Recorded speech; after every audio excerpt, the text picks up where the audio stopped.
Hi, this is Adam Tomasi with Champion Briefs for the November-December 2018 LD topic analysis for the resolution that reads, "Resolved in a democracy, the public's right to know ought to be valued above the right to privacy of candidates for public office." I was one of the contributors to the Champion Briefs evidence packet for this topic, and I really encourage you to check that out because it has lots of evidence on a wide variety of positions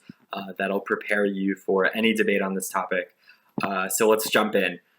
So I think that when you approach this topic, you first want to acknowledge that it's written like a really traditional LD resolution. A lot of the topics that we've had over the past few years have been written in a way that's more conducive to a policy-style argument in terms of actor X ought to do Y in Z cases, or even topics like the last one for September-October about the reporter's privilege. It invited and almost required a discussion of shield laws and court decisions and how the legal implementation of that gets carried out. This topic is a lot more about the ideals of transparency and privacy in a democracy. So there are a lot of C's there, but anyway, about the ideals and how we ought to compare those in an abstract sense. So you won't be able to say that the United States federal government should enshrine a right to know above the right to personal privacy. It's really more, not even the United States specifically, although I think that's where a lot of the best examples are going to be, that in the abstract, the right to know ought to come before the right to personal privacy. The resolution also doesn't have any qualifiers, like in most cases when in conflict substantially, meaning that the app has a lot of leeway to clarify what that right to know means and why it doesn't have to be an absolute principle that every little detail about a politician's life has to become known to the public. So Jeffrey Kahn, for example, in an article for CNN in 2000, he directed the Center of Bioethics at the University of Minnesota at that time, talked about how when you observe the tension between the right to know and political candidates' privacy, that the barometer we use should be which information is most pertinent to that candidate's fitness to serve. So Kahn does seem to make an exception for medical records, though there is a debate about whether medical records and privacy in that area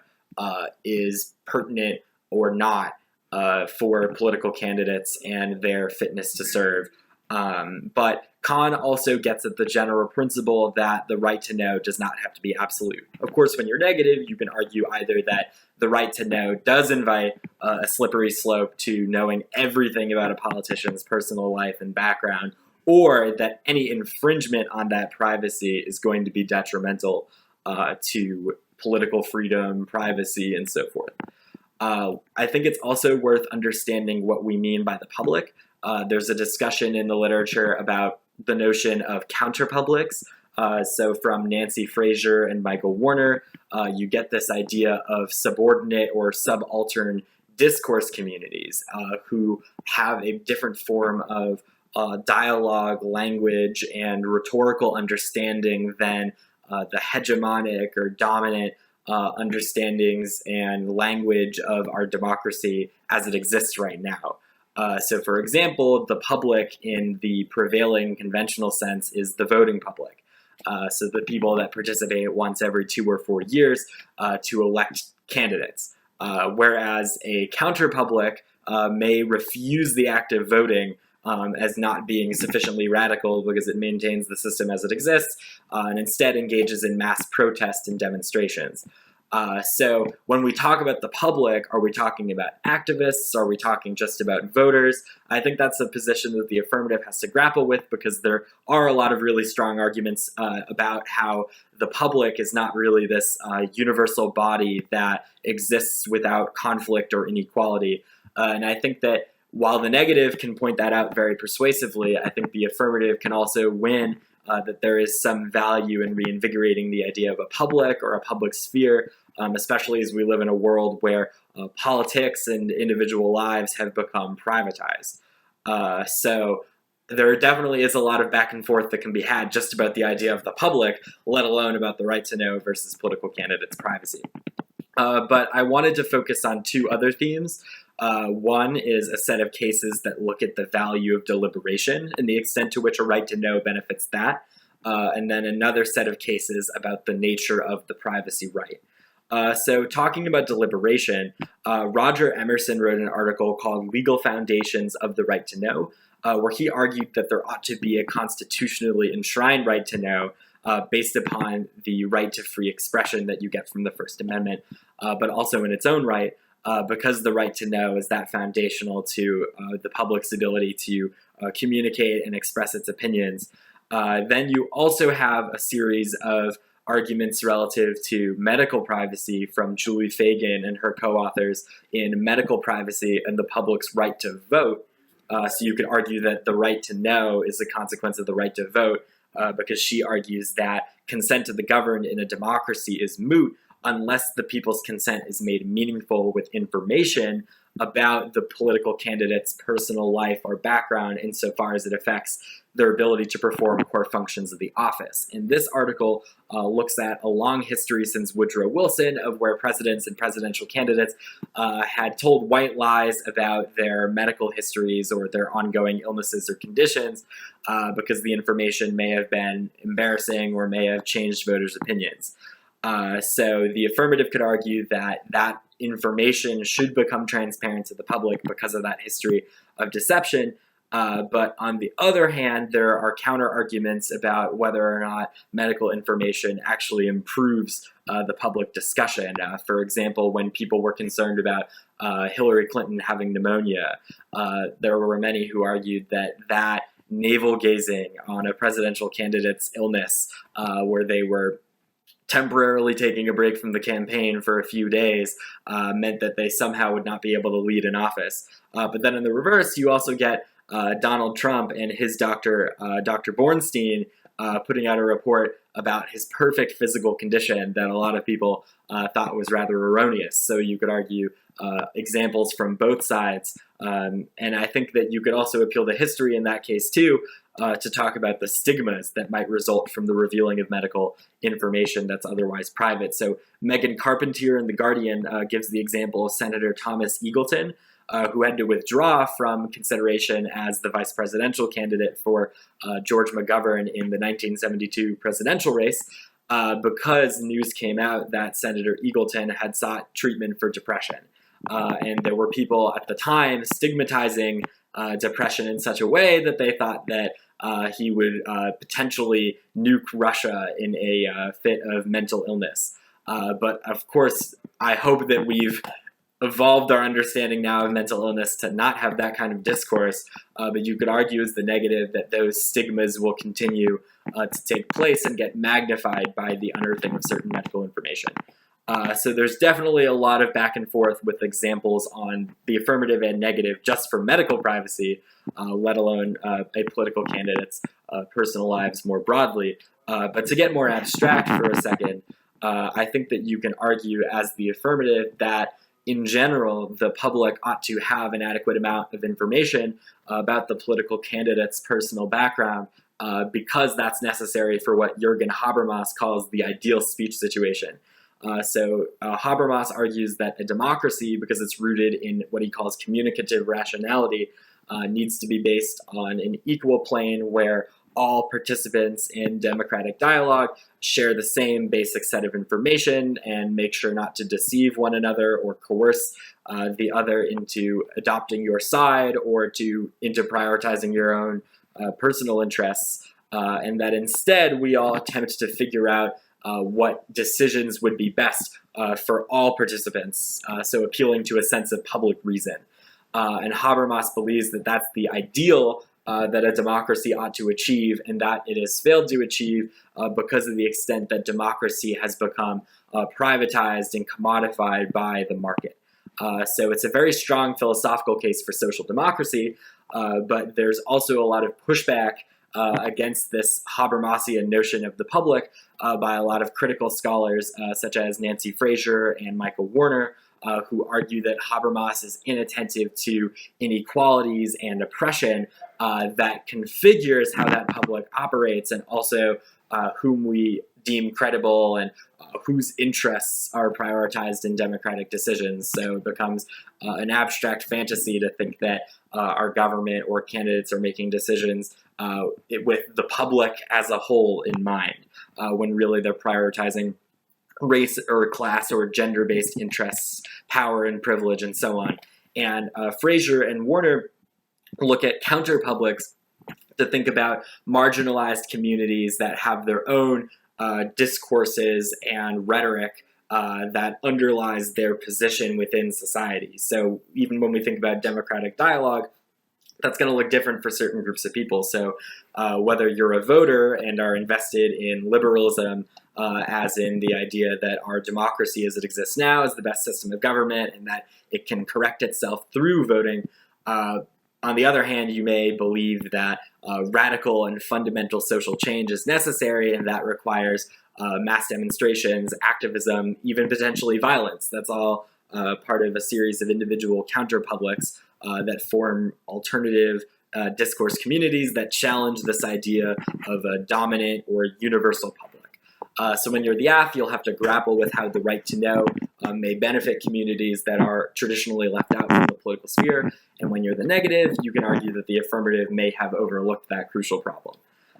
So when you're thinking about the public and the right to know, I think a really good article to check out is by Jodi Dean called Privacy's Secret. And that article from 2001 talks about the extent that the very idea of the public comes from what she calls capitalist technoculture, by which the internet has given us this illusion that we all belong to the same community, but that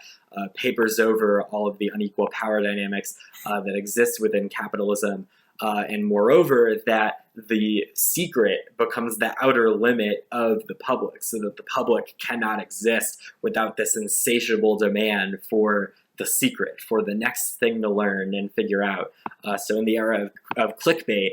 there always needs to be a new scandal or some new salacious details that the public depends upon for its existence. So Jodi Dean criticizes that desire for complete transparency as being impossible and also undesirable if we're trying to preserve some semblance of a public or just recognize the inevitability of the secret. But you could argue, on the other hand, that the secret is not an inevitable feature of democracy, that rather it is possible for political candidates to be more transparent. It's just that they've been rather selfish about which information they choose to keep to themselves or not, and that a political candidate, because of the vocation they're going into, has an obligation to be more transparent with the public. So you could argue that the role of a political candidate requires that they have a duty to present more info to the public, but you could also argue against that version of transparency, that even political candidates have a right to privacy despite the sense they're going into the public sphere. So Roger Berkowitz argues in Privacy in Politics that based on Hannah Arendt, A-R-E-N-D-T, based on her vision of privacy as being the inner space where we can form our unique and authentic selves in order to take a breather from the unforgiving public sphere, that notion of privacy still applies to political candidates as well, because nobody will run for office if they perceive that they can no longer be themselves and they have to subject themselves completely to the whims of the masses and to social conformity and so on. So for people to feel like they can be themselves and hold on to that sense of self while also running for office and promising to serve would become very important. And that means that political candidates' privacy ought to be prioritized, at least to some degree, over the right to know based on that version of privacy. But you could also challenge the notion that the right to privacy ought to be absolute. And I've gotten to the last part of the discussion, by the way, about the nature of privacy rights. So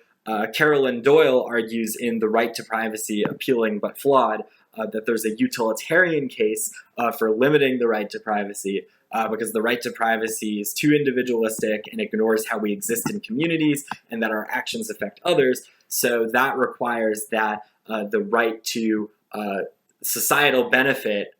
ought to pre-configure how the right to privacy gets respected. So we have to determine which information, which truth being unearthed